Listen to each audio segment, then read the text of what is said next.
হালাল হারাম না মানিয়া কত টাকা করছো কামাই, এত টাকা রাখবা কোথায়, কাফনের তো পকেট নাই। হালাল হারাম না মানিয়া কত টাকা করছো কামাই, এত টাকা রাখবা কোথায়, কাফনের তো পকেট নাই।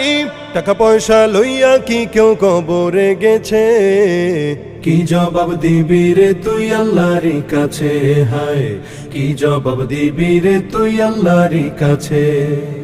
কোথায় আছে আরাম আয়েশ তাই বেড়াও শুধু খুঁজিয়া, বুজুর্গ ভাবো নিজেকে নরম তো শোকে শুইয়া। কোথায় আছে আরাম আয়েশ তাই বেড়াও শুধু খুঁজিয়া, বুজুর্গ ভাবো নিজেকে নরম তো শোকে শুইয়া। কত মানুষ রাস্তায় শুইয়া জীবন কাটাইছে, কি জবাব দিবি রে তুই আল্লাহর কাছে, হায় কি জবাব দিবি রে তুই আল্লাহর কাছে।